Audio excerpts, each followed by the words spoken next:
Bắt đầu với câu chuyện về Prometheus, một vị thần trong thần thoại Hy Lạp, người đã đánh cắp lửa cho con người và rồi phải chịu sự trừng phạt vĩnh cửu. Oppenheimer là câu chuyện về nhà vật lý vĩ đại đã trót mở chiếc hộp bí mật ẩn chứa sức mạnh tàn khốc với khả năng hủy diệt con người. Trong series âm nhạc trên màn bạc hôm nay, chúng ta sẽ cùng đi qua những sự kiện xảy ra trong đời ông bằng âm nhạc. Được sáng tác bởi nhà soạn nhạc Ludwig Göransson, nhạc phim là một bản tóm tắt chứa đựng cả cuộc đời đọa đầy của Oppenheimer. Bộ phim được chia làm 3 mốc thời gian, bao gồm khoảng thời gian tuổi trẻ với niềm đam mê dành cho vật lý lượng tử, đến hành trình chế tạo bom nguyên tử, và cuối cùng là những phiên điều trần sau chiến tranh và những dằn vặt về đạo đức. 3 mốc thời gian này được đan xen vào nhau và được kể qua 2 lăng kính, một trắng đen và một màu. Nhạc cụ chủ đạo cho toàn bộ nhạc phim là violin, vì theo như nhạc sĩ Göransson, vì nhạc cụ này có thể vừa tạo ra được những âm thanh vừa tuyệt đẹp lẫn kinh hoàng chỉ trong tích tắc. Một trong những bản nhạc đẹp nhất phim, Can You Hear the Music, được tạo ra chỉ với 6 nốt nhạc. Göransson lần lượt thay đổi tempo của bản nhạc 21 lần, từ chậm đến nhanh, để phát họa toàn bộ tâm trí của Oppenheimer, một thiên tài bị xoay vần với những suy nghĩ phức tạp về một vũ trụ đen tối. Nị còn nhớ phương pháp leitmotiv không? Tức là dùng một đoạn nhạc để đại diện cho một nhân vật trong một bộ phim. Thì đây chính là đoạn leitmotiv của nhân vật Oppenheimer này đó.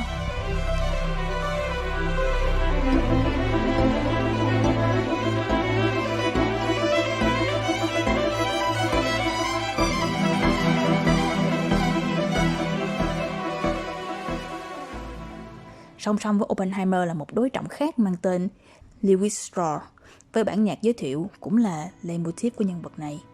Bản nhạc có tên Một người bán giày hèn kéo, và đây cũng là từ mà Oppenheimer gọi Strauss ngay lần đầu tiên gặp mặt.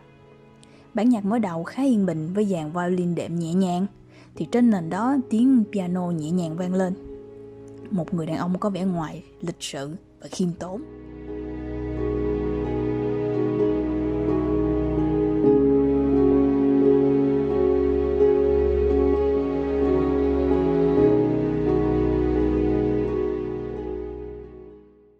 Nhưng càng về sau, tempo chậm dần và giai điệu dần chuyển qua một màu u tối.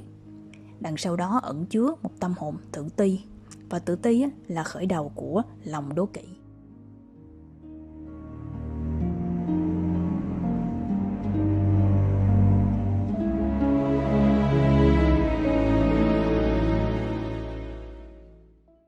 Sau phần giới thiệu hai nhân vật này, hành trình của Oppenheimer lại tiếp tục với những tiết dạy đầu tiên về cơ học lượng tử. Bản nhạc này, thú vị thay, chính là giai điệu của bản Can You Hear the Music với một tốc độ khác, chậm hơn.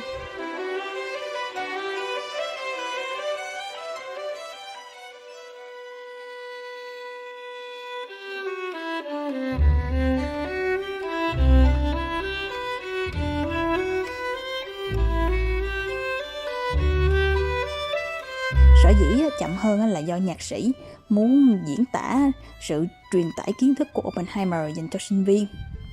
Chậm rãi, dễ hiểu, chứ không quay cuồng như những gì diễn ra trong đầu ông. Sau chuyện giảng dạy và nghiên cứu, thì tình cảm cũng là một trong những thứ có ảnh hưởng rất lớn lên cuộc đời của Oppenheimer. Hai người phụ nữ trong đời ông, người bạn gái Jean Tatlock và người vợ Kitty Oppenheimer, được mô tả với hai giai điệu khác nhau. Mối quan hệ giữa Oppenheimer và Jean Tatlock có thể được tóm tắt qua bản nhạc Gravity Swallows Light, trọng lực nuốt chửng ánh sáng. Bí ẩn, đầy đam mê nhưng mà cũng vô cùng không ổn định. Bản nhạc có một khúc giai điệu mà cô rất thích, tiếng violin trên nền nhạc điện tử. Giai điệu hoang mang nhưng mà đồng thời cũng vô cùng đẹp đẽ và da diết.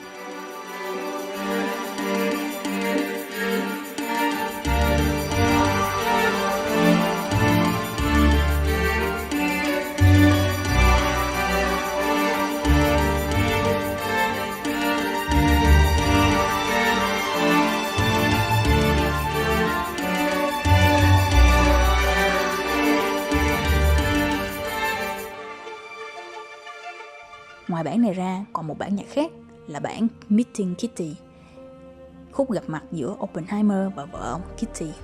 Bản nhạc bắt đầu nhẹ nhàng với tiếng piano chậm rãi, cảm giác như sau một ngày vất vả thì đây là giai điệu mà mình muốn nghe khi về nhà. Bản nhạc vang lên trong phân cảnh hai người bên nhau bên sườn núi, một chút bình yên trước giông bão.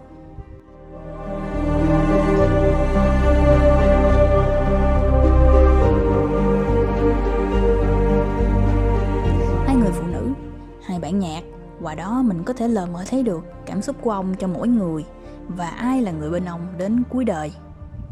Sau phần giới thiệu về nhân vật và tuổi trẻ của Oppenheimer, phim bắt đầu lần mở tiếp những trang tiếp theo về hành trình chế tạo bom nguyên tử của ông.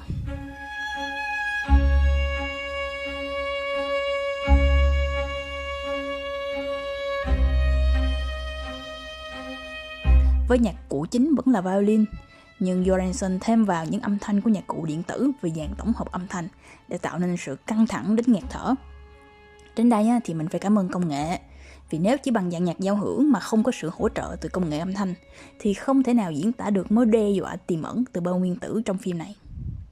Trong suốt quá trình xây dựng Los Alamos, tiếng violin cũng được tận dụng để tạo cảm giác bất an như vậy nè. Và đa phần những bản nhạc vang lên bắt đầu chậm rãi, nhưng âm thanh sau đó được đẩy tăng dần.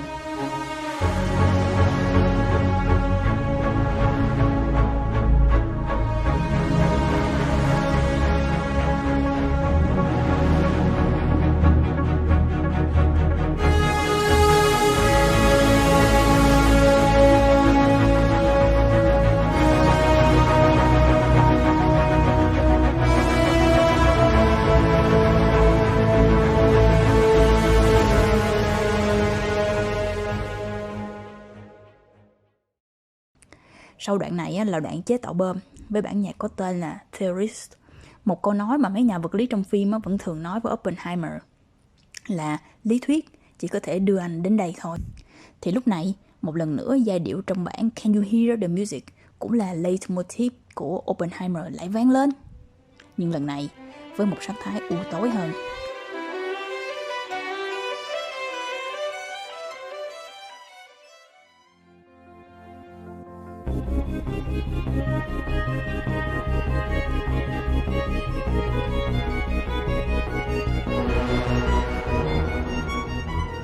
Lý thuyết sau cùng đã trở thành hiện thực.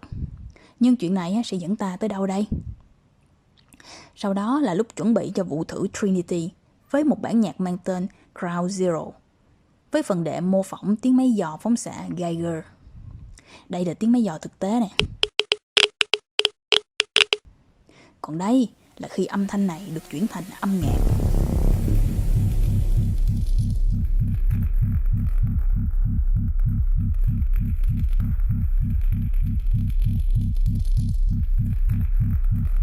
Và sau đó là cảnh kịch tính nhất phim, vụ thử hạt nhân Trinity.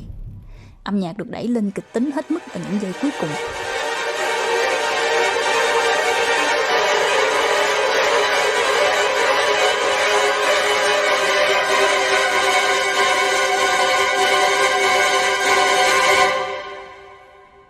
Rồi một sự im lặng bao trùm tất cả cùng với hình ảnh của một cột lửa cao ngút trời. Vài giây sau, một tiếng nổ đánh bật mọi thứ, từ phim ra đến tận khán phòng. Vừa bất ngờ nhưng mà cũng phù hợp với quy luật vật lý.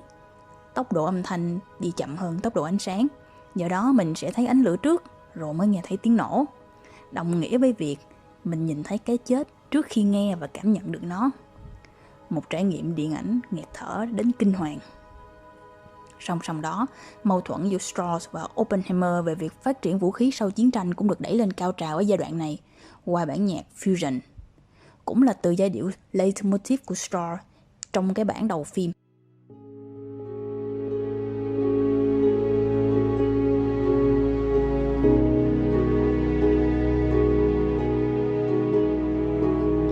Nhưng được thay đổi chậm hơn, nguy hiểm hơn. Một kẻ đố kỵ luôn là một kẻ nguy hiểm.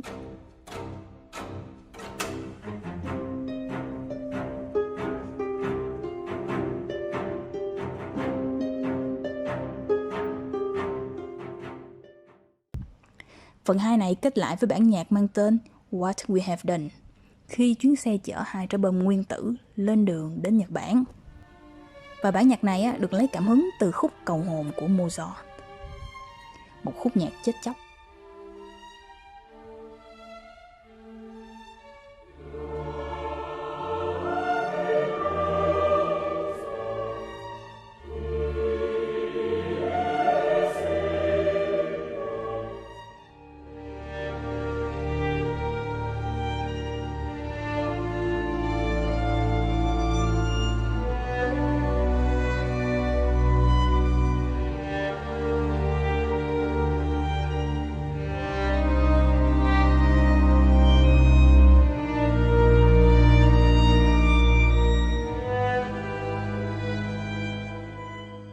Phần 3 bộ phim nói về phiên điều trần và những dằn vặt lương tâm của Oppenheimer sau chiến tranh.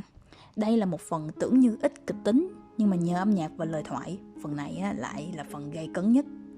Có 2 phân cảnh đáng nhớ. Đầu tiên là cảnh bộ mặt thật của Strauss được phơi bày với một câu thoại rất ấn tượng. Lũ ngốc thường bỏ công đi tìm ánh mặt trời để rồi bị nuốt chửng, trong khi quyền lực thì lại nằm trong bóng tối. Sau tất cả, đây là một âm mưu của Strauss để trả thù Oppenheimer và hủy hoại danh tiếng của ông. Bản nhạc này có tên, dĩ nhiên rồi, Quyền lực trong bóng tối, với những giai điệu gợi nhớ đến bản Một người bán giày hèn kém ban đầu, nhưng lần này nguy hiểm hơn.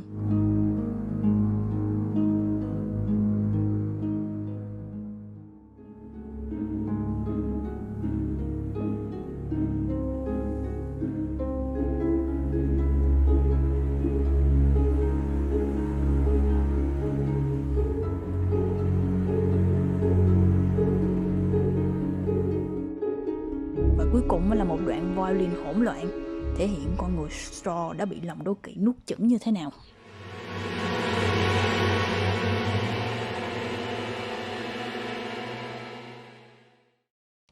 Ban đầu cô cứ nghĩ là 2 góc nhìn của phim, góc nhìn màu là góc nhìn chủ quan của Oppenheimer, còn góc nhìn trắng đen là góc nhìn của người khác.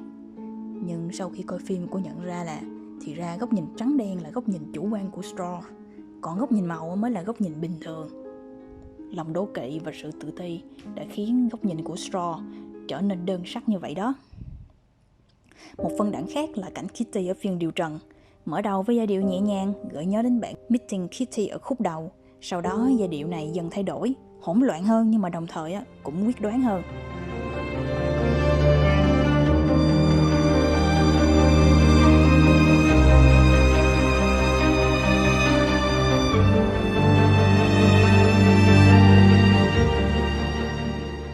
Và cuối cùng vùng lên mạnh mẽ trước những bất công đang diễn ra.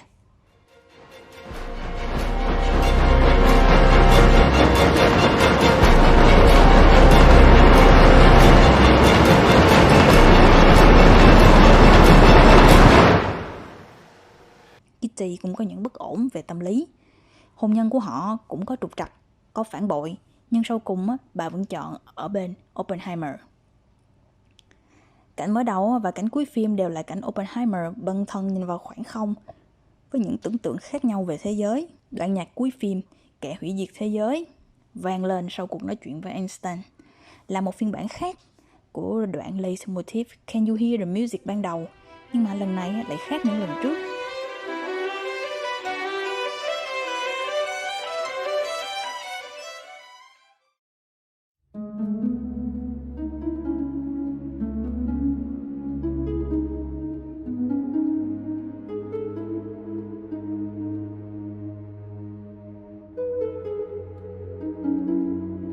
Từ những hào hứng ban đầu về thế giới lượng tử, dần dà cảnh cuối phim Oppenheimer nhận ra sau cùng những thành tựu ban đầu của mình giờ lại trở thành vũ khí hủy diệt thế giới.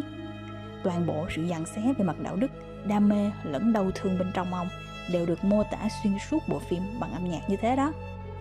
Khi diễn tả vai diễn này cho nam chính Cillian Murphy, đạo diễn Christopher Nolan đã miêu tả như thế này: một người đàn ông nhảy múa giữa những giọt mưa. Ý là đôi khi khoảng cách giữa người hùng và tội đồ nó cũng mong manh như khoảng cách giữa những giọt mưa vậy đó. Nhân loại có nhiều phán xét về ông. Có người ngợi ca, có kẻ nguyền rủa, và dĩ nhiên họ có quyền đó. Nhưng mà người khác nghĩ gì không quan trọng nữa. Vì khi nhìn vào ánh mắt của Oppenheimer ở cuối phim, cô nghĩ ông đã tự đưa ra bản án cho chính mình. He knew the world would not be the the same. Few people laughed. Few people cried. Most people were silent. Now I am become death, the destroyer of worlds.